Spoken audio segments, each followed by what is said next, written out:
So, any of you guys ever heard of a tournament organizer called Global Electronic Sports Championship?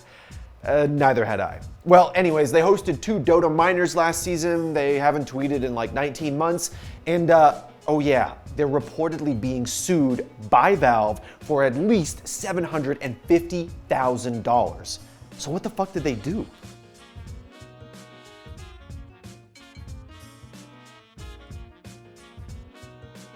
So, before I even get into the lawsuit, this whole thing actually started well over a year ago in October of 2018. That's when an open letter to Valve and the esports community at large was posted online. This open letter claims to represent, quote, a group including teams, players, talent, and agencies that attended GESC events in 2018, and alleges that GESC, that's that Global Electronic Sports Championship, owes $750,000 in unpaid fees. These fees include prize money going to players and teams, and payment to production workers and talent. These allegations all stem from 2 Dota events that took place last year in March and May, GESC Indonesia and GESC Thailand. As minors, these events featured $300,000 in prize pools, $150,000 from GESC themselves, and $150,000 kicked in from Daddy Valve. And competitively, these were not insignificant events. Teams like Fnatic, Evil Geniuses, Team Secret, Nautis Vincere all competed, and they weren't just competing for that prize money.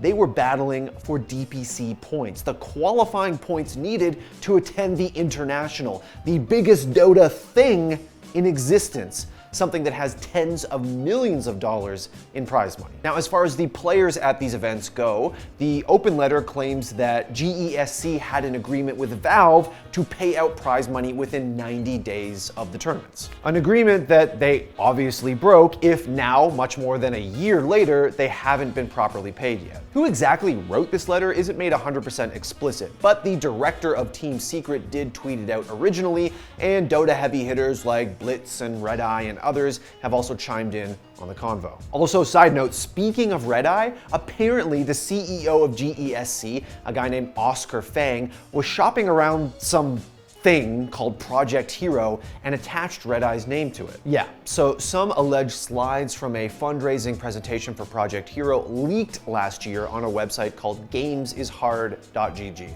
Now, if these slides are authentic, they show that Fang was asking for $4 million in funding and listing GESC Thailand and GESC Indonesia as proof of success, and had Red Eye's name attached to it as his esports consultant. Red Eye and his consultancy agency, Code Red Esports, denied ever even hearing about whatever Project Hero is, let alone working on it.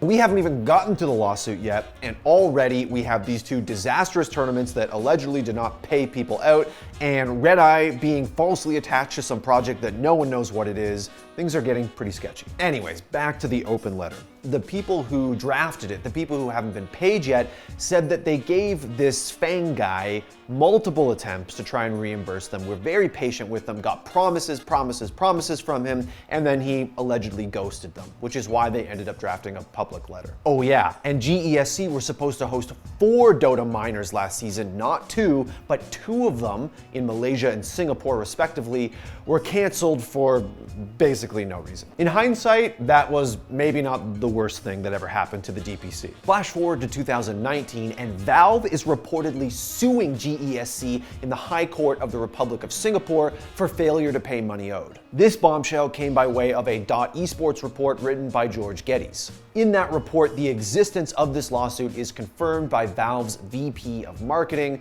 who is Doug Lombardi. Lombardi told eSports that at this point, Valve is no longer considering working with GESC, saying, quote, "Our agreements with tournament operators require timely payment to participants. We feel this is vital to the success of these events long term."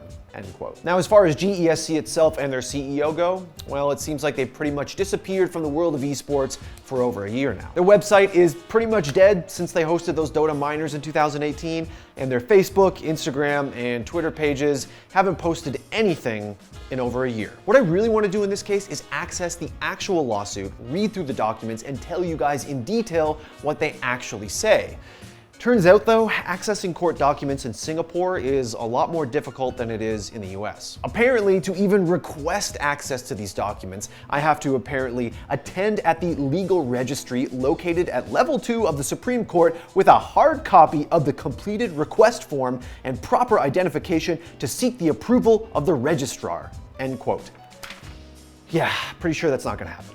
That's not going to happen. I did, of course, reach out to GESC for comment, but as of this recording, I have got zero response yet. Now, this news comes hot on the heels of another scandal involving an esports TO that has allegedly failed to pay out their talent, or at least failed to pay them in a timely manner. Earlier this month, Richard Lewis revealed that StarLadder, the organizers of the most recent CSGO major, were late in paying out their talent who worked that event. This, whatever you want to call it, epidemic phenomenon of TOs failing to pay people in a timely manner, or breaking agreements, or ignoring invoices when it comes to talent, is something that I've been personally looking into on the side as well. In fact, I've talked to several CSGO on-air talents personally who have experienced chronic issues with late payment. So far, they haven't been willing to talk to me on the record about it for fear, legitimate fear, that they could be at best treated differently by those TOs and at worst blacklisted by them for speaking out. Now, since the StarLadder report, since the report about GESC, I really feel like I might need to go harder on this trail and try and get people to come out on the record. If you guys want me to do a report like that and investigate this for theScore, I mean, go ahead and comment about it, tweet at me, and you know what, we'll get on it. I don't know what my favorite Christmas movie is. Top movies you gotta watch during Christmas are Christmas Family Vacation, #1 with the bullet, Home Alone 1 and/or 2, just S tier Christmas shit right there. After that, it goes downhill. It's a Wonderful Life. I mean, half you fucking kids don't know what that is. It is a long ass black and white movie. I usually like that shit. I find it long and boring, you know. I buy that, and on that, here's a nice little pick for you guys. How about the holiday classic Jingle All the Way, starring Arnold Schwarzenegger and Sinbad? I'm trying to get the Turbo Man doll for my child. Ah, Turbo Man! I was a big movie star back then. Sinbad, where'd he go?